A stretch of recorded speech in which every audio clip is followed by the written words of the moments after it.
I feel you. I feel you. And on the other side of the coin, just no, we don't have to go in depth about this, but what is Minnesota doing? They finally got a playoff from Kirk Cousins.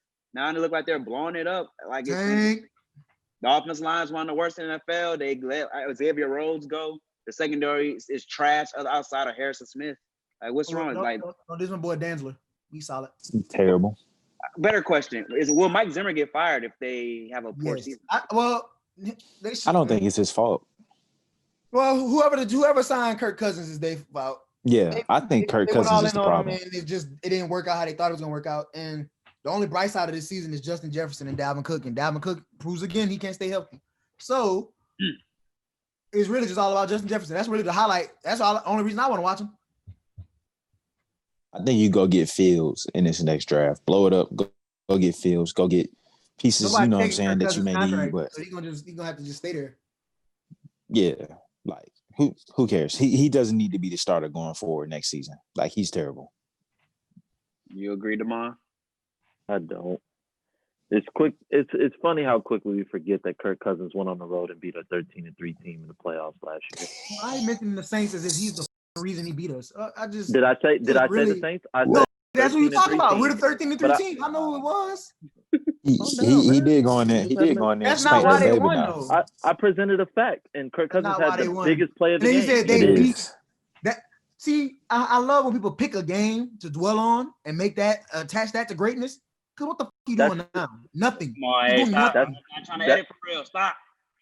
That's the biggest win of his career. How can I not mention it? This is true. Bro, okay, but you see what I'm talking about, Jalen? When people pick, they pick and choose. Because when we talking about Rodgers, you talking about, well, that was what is he doing now? He's not elite. So now we're talking about Kirk Cousins being ass, and now you're saying he's not ass because of what he did last playoff. He does have a point. Thing. Well, let me make it more abundantly clear for you. Last year, people say Jared Goff was ass. His offensive line was trash, one of the worst in the league. This year, Kirk Cousins with even one of the best wide receiver duos in the game already with Justin Jefferson and Adam Thielen, even with an emerging tight end in Irv Smith Jr., even with a top 5 running back in Dalvin Cook, he's getting sacked 6 times a game. What is he supposed to do with that? They've gone 3 in and out consecutively against great teams. What are they supposed to do? You rebuild the offensive line. You retool the defense. If you look at all the moves they did in letting Everson Griffin go and trading Ngakoue and trading numerous guys, they're playing with young guys on defense. With the offensive talent that they had this year, I believe that they thought they had enough to maybe stay around, stay relevant in the division, but it's clear that's not the case. So you go back, you retool the offensive line, you make another push, and you grab defensive players that you can. But their cap situation, it's among the league's worst. There's not much they can do there. You have to continue to build your strong suit. Every time you have a bad season, you don't go ahead and blow it up. Take a look at the NFC playoff teams over the past couple of years. Nobody's consistently going, unlike the Saints, the Seahawks. So this year, there's going to be some new faces that weren't in there last year. The 49ers will be gone. The Rams likely will be in. The Cardinals have a way to make it. The Bears will be back in the playoffs. Teams are going to take a step back unless you have that. They don't have a great nucleus right now. So they have to kind of figure out what their nucleus is. So I thought teams, it all starts with the quarterback, right? And you mentioned being sacked.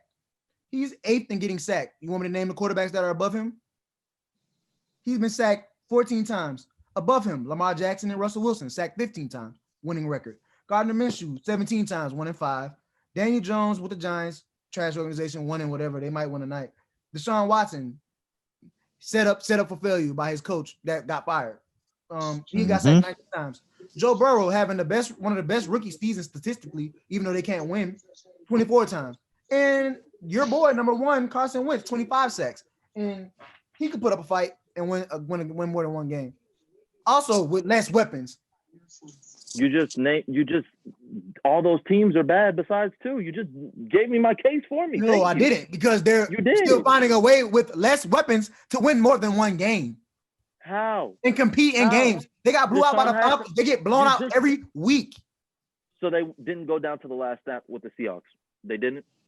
Bruh. That was more so Zimmer's fault. And they almost beat the Titans week 3. They didn't almost beat the Titans, did they not? They weren't in the shootout with the Packers, were they not? Oh, so you proving what I'm saying? It sounds like an excuse. That's what it sounds like. It sounds like Almost. an It's excuse. not an excuse. Almost It not count is. though. You're asking me what should they do?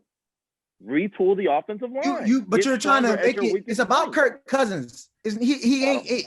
But Well, in one Kirk game, Cousins your is opinion. definitely not it. That's your opinion. I don't agree. Facts. John, what you think you like what Minnesota doing, or you want to leave it at that? Minnesota had 15 draft picks last year. This entire team is young. Regardless of how many of those guys actually made the team, they had 15 draft picks. I don't think they had intentions of going far this season. And if they did, those intentions are now quickly gone. So whatever they need to do right now is going to be in best interest for them next season, not for the rest of the season. Trading these star players and sending them off and getting those younger talent and potentials, I think is a great move because Kirk Cousins is not that bad of a quarterback, and they signed him. So you might as well keep your money going with him and make sure that you put yourself in a position to make him great next year. I still think Kirk Cousins is a nice quarterback. I don't think he's that bad. I don't think he's terrible. I just think that this season hasn't gone the way it should have for him. And we can't deny COVID having a major influence in most of these players, their play style right now. So, I mean, it's kind of He a ain't scared season of with an COVID. asterisk on it. Oh yeah, That's part of it too. Can it be? He did say that. Can it be said that he did say he wasn't scared of COVID? So That don't mean impact the people around him. That's Can true. it be Nah, said he that- said survival of the fittest for COVID. That's what he said. Then he And apologized. that dumbass comment is probably why their team is so bad right now. But It is. Can it be inferred that they started blowing it up when they traded Stephon Diggs, and that was with the beginning of this? exactly, like they didn't resign him. No, So they traded him. Oh, they I traded him? disagree. I can't They got say a- they blew it up after they traded. They got a haul for Stephon Diggs, and the Yeah, they pick got a that they first-round used pick. to replace him was for Justin Jefferson. You can't. I disagree. Yeah, I don't think that was them It is signifying. blowing it up because you're starting over. You're bringing in a younger person, right? Is that not starting over? I mean, Nah, not shit, necessarily. You're taking a veteran receiver known to be top 5, top 10, or whoever you want to put him top 10 for sure. And you ooh, I don't know about that. Before this year, he was not top 10. No okay. cap. I mean, I don't even like Stephon Diggs, but I'm just being real. I could argue for him to be in my top 10. But nonetheless, you take him away, you trade him, you bring in a rookie, and whatever else you bring in. Is that Man, not I don't starting think over? that. I don't say think it is. I can't say it is. But he was. You Go should ahead, have a dude. veteran receiver there. My bad, John. Because you used to have a And we veteran can't- receiver there. They kept the Right, older and we can't- receiver too. That's another thing. The better receiver. I mean, having Stephon Diggs and Adam Thielen on the field at the same time is indubitably going to give defenses a hard time planning. And I think that only having Justin Jefferson and Adam Thielen, it gives you an opportunity to lock in a little bit more on Adam Thielen, and you're going to have to force Justin Jefferson to work. But Jalen Mills interception. I think that's the issue. Like having that star receiver gone, where now you only have one star receiver on the field, like that's going to make your offense a little slower. So I think that's the But we case with this season. I feel like something that's being disregarded when we're talking this Diggs trade is how much of a problem that came up for him getting the ball, for him feeling like he wasn't involved. We never hear that with feelings unless they are losing. There was times when they were winning, even in the Saints playoff game. They were in this game from start to finish, and Diggs was crying for the ball. Diggs was upset he wasn't getting the ball.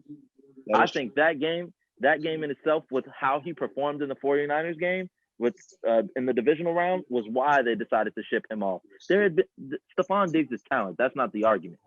But yeah, it's coming abundantly clear when these diva receivers start to act up, those general managers want to get them out of there. We're continuing to see it.